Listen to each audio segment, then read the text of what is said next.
The arrest of Don Lemon has reverberated far beyond one individual or one protest, forcing the nation to confront uncomfortable questions about its democratic direction. At its core, this moment challenges a long-held American belief that a free press is not a threat to the state, but a safeguard of it. When a journalist is arrested for covering a public protest, the implications extend to every newsroom, every protester, and every citizen who relies on transparency to hold power accountable. One of the most immediate consequences is the chilling effect on journalism.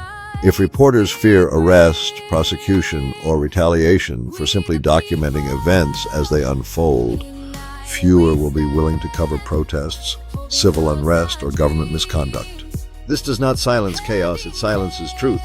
A nation that cannot see itself clearly through honest reporting becomes vulnerable to misinformation, propaganda, and unchecked authority.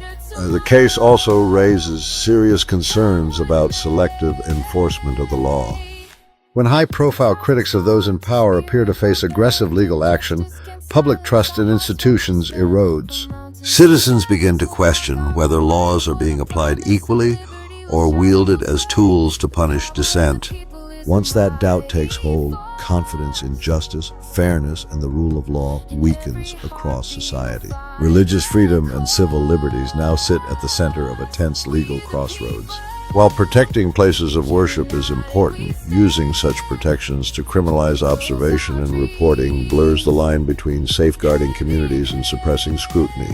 How this balance is resolved will shape how Americans understand their rights to gather, protest, worship, and bear witness in shared public spaces. The political overtones surrounding the arrest deepen national polarization.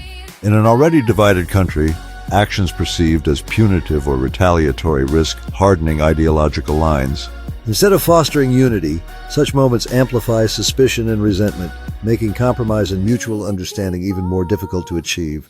There are also generational consequences.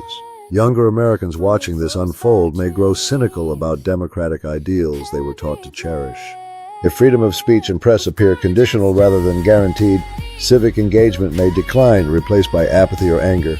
A democracy cannot thrive if its people no longer believe their voices or the truth matter. Internationally, the arrest places America's global reputation under scrutiny. For decades, the United States has presented itself as a model of free expression and democratic norms.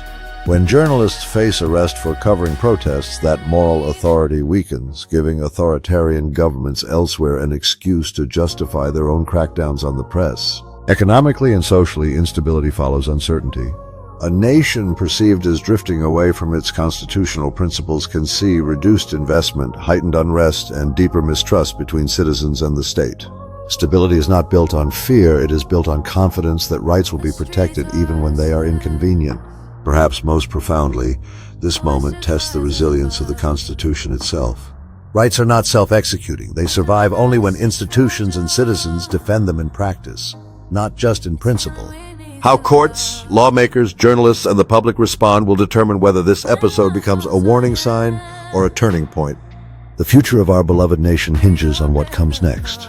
If this moment leads to reaffirming press freedom, accountability, and equal justice, it may strengthen democracy through hardship.